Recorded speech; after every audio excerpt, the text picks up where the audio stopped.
হাঁটতে গেলেও টাকা গুনতে হবে ঢাকায়। হ্যাঁ, ভুল শুনেননি। রাজধানীর বোটানিক্যাল গার্ডেনে বার্ষিক 500 টাকা দিয়ে দৈনিক নির্দিষ্ট 1 ঘন্টা হাঁটা বা শরীর চর্চা করা যাবে। শুধু কি তাই, সাধারণ দর্শনার্থীদের উদ্যানের ভেতরে প্রবেশ করতে 20 টাকার টিকিটের মূল্য বাড়ানো হয়েছে 5 গুণ। শফিকুল হকের রিপোর্ট।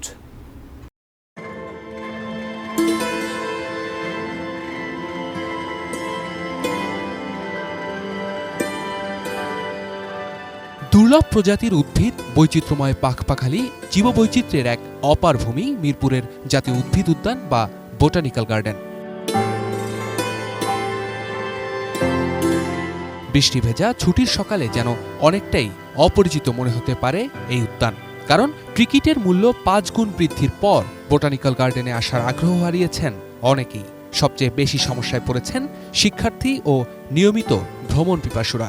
আগে যখন আমি 4 বার আসতাম 80 টাকা লাগতো, বাট এখন তো আমি 4 বার আসতে পারবো না, কজ আসলে আমার 400 টাকা লাগবে, which is a huge. And also আমাদের মিরপুরে কিন্তু আশেপাশে আর দৌড়ানোর মতন এরকম ভালো পরিবেশ নাই। এই একটা যা ছিল সেখানে এইভাবে 100 টাকা বাড়ানো আমি কোনো রিজন মনে করি না। আর গভর্নমেন্ট তো টাকা বাড়ানো মানে বেশি রেভিনিউ আনার জন্য বলছে, বাট আপনি যদি দেখেন যে আগে মনে করেন এই রাস্তায় আমরা যখন দৌড়াতাম একসাথে 10-12 জন দৌড়াতাম, সো 10-12 জন থেকে 20 টাকা করে নিল তো 200 টাকা আসতো। আর সেখানে আজকে দেখেন আমি একা জাস্ট 100 টাকা গভর্নমেন্ট রেভিনিউ পাচ্ছে।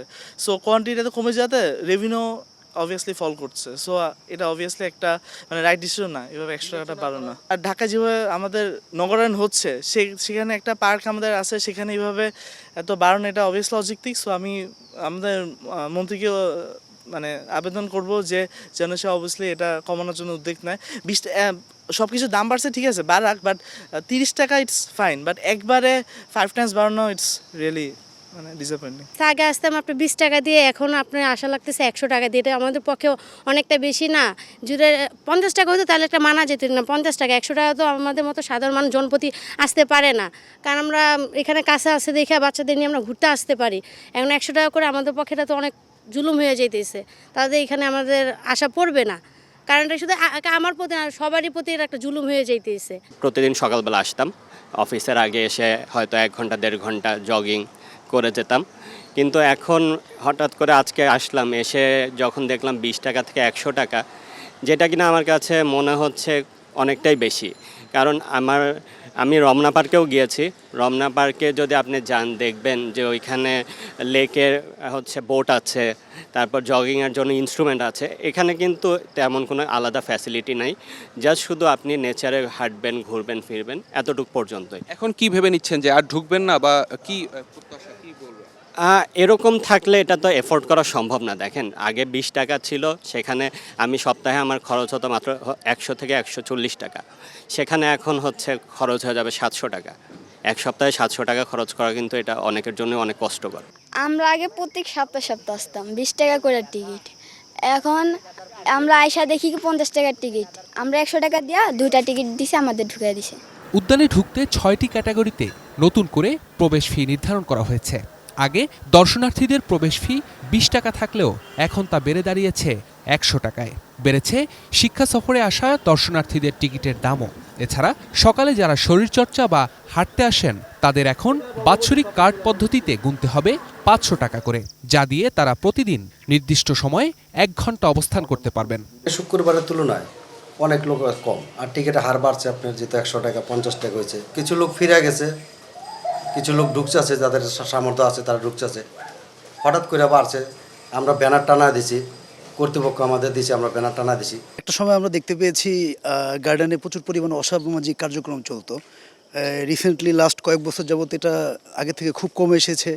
তারপরে আমরা পরিবার নিয়ে ফ্রেশ এয়ার অথবা হাঁটার জন্য গার্ডেনে আসতাম এবং আরও অনেক পরিবার আসতো, কিন্তু এখন 100 টাকার টিকিট করার ফলে এখন আমি মনে করি না যে সব ধরনের পরিবার অথবা আমি নিজেও হাঁটতে আসতে পারবো 100 টাকা দিয়ে।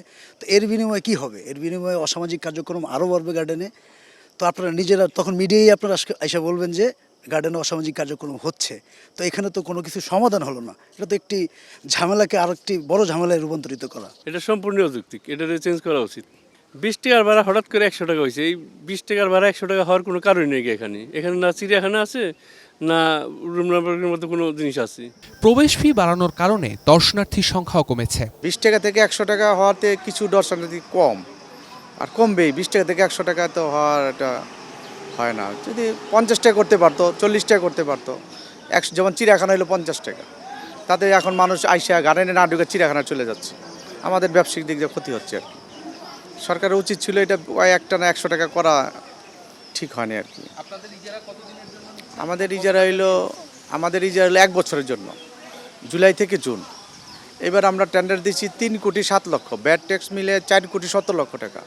আর গতবার ছিল 1,70,00,000, ব্যাট ট্যাক্স মিলে 2,30,00,000 গত বছর 20 টাকা টিকিটে। এবার আমরা ডবলের বেশি টেন্ডার দিয়েছি, কিন্তু আমরা যে আশা করছিলাম ওই আশা হচ্ছে না। মানুষ 100 টাকার টিকিটে অনেক লোক ফেরত যাচ্ছে। আর যেহেতু আমরা এটা দেখে টেন্ডার দিয়ে আসছি, আমাদের তো হাত পা বাঁধা, আমরা তো বলতে পারি না যে সরকার কমা দেন, আমাদের এখতিয়ার না এটা। এদিকে বোটানিক্যাল গার্ডেনে প্রবেশ ফি বাড়ানোর প্রতিবাদে শুক্রবার সকালে মানববন্ধন করেছে বেশ কয়েকটি সংগঠন। বৃষ্টি উপেক্ষা করে বোটানিক্যাল গার্ডেনের সামনে এ মানববন্ধন করেন তারা। ফি বৃদ্ধির সিদ্ধান্ত অযৌক্তিক মন্তব্য করে দ্রুত এ সিদ্ধান্ত বাতিলের দাবিও জানান বক্তারা। এই বিষয়টা আসলে একদম দৃষ্টিকটু মনে হয়। একজন মানুষ আপনার 1 ঘন্টা বলেছে, 1 ঘন্টা বলতে সে যখন প্রবেশ করবে তখন থেকে কিন্তু 1 ঘন্টা নয়, এটা 7:30 পর্যন্ত করা হয়েছে। তো একটা মানুষ একদিন হয়তো একটু লেট করে আসতে পারে, সে ধরেন আসলো 7টার দিকে, সে 7টার দিকে এসে আধা ঘন্টা জাস্ট একটু হেঁটে টেটেই চলে যাবে, এটা একদম কি ধরনের বিষয়? আমাদের মাথায় আসলে কাজ করে না। এই জিনিসগুলো যারা করেছেন তারা কি একটু ভেবেচিন্তে করেন এই বিষয়গুলো? কথাটা কেমন হবে আমি জানি না, আমরা যারা শুনছি আমরা জানি গভর্নমেন্টের ভিতরে বিভিন্ন মন্ত্রণালয়ের মধ্যে 3 ধরনের লোকজন থাকে। বিশেষ করে এর এক ধরনের লোক থাকে এন্টি গভর্নমেন্ট, একটা থাকে এন্টি স্টেট, আর একটা থাকে এন্টি পাবলিক বা এন্টি জনগণ। এর কিছু কিছু লোকজন গভর্নমেন্টের প্রত্যেকটা জায়গায় কিন্তু লুকায়ে থাকে। এরা একদিকে রাজনৈতিক নেতাদেরকে ম্যানেজ করে, অন্যদিকে উচ্চপদস্থ কর্মকর্তাদের ম্যানেজ করে। আবার গভর্নমেন্ট কিভাবে ফ্যাকড়ার মধ্যে পড়তে পারে, মানে একটা বিরূপ পরিস্থিতি পড়তে পারে, সেই ব্যাপারটা তাদের মাথায় কিন্তু কাজ করে। এখানে আমার মনে হয় এই 20 টাকাকে টেনে যারা 100 টাকা করেছে, এই ধরনের কিছু গভর্নমেন্ট অফিসার একত্রিত হয়ে গভর্নমেন্টকে কেবলমাত্র বেকায়দায় ফেলানোর জন্য, জনগণের সাথে ভুল বোঝাবুঝি সৃষ্টি করার জন্য 20 টাকাটাকে টেনে তারা 100 টাকা করেছে। ঢাকার মধ্যে সবুজ জায়গা আসলেই অনেক কম, তার মধ্যে মিরপুরের সবুজ জায়গা বলতে শুধু বোটানিক্যাল গার্ডেন। এখন এটা থেকে যদি আমাদেরকে বঞ্চিত করা হয়, এটা আসলে খুবই দুঃখজনক। উন্নত দেশগুলোর দিকে আমরা তাকালে যেটা দেখি যে সেখানে কিন্তু পার্কগুলো ফ্রি, হ্যাঁ, কিন্তু আমরা পার্কে আমরা তাও টাকা দিয়ে ঢুকতাম। এতদিন আগে ছিল 20 টাকা, কিন্তু সেটা 1 লাফে 100 টাকা করা হয়েছে। এটা তো কোনোভাবে গ্রহণযোগ্য না। তো এটা আসলে আমরা মনে করি যে আসলে জনগণের সাথে ইনজাস্টিস, আমরা এটা প্রত্যাহার চাই। শফিকুল হক, এটিএন নিউজ, ঢাকা।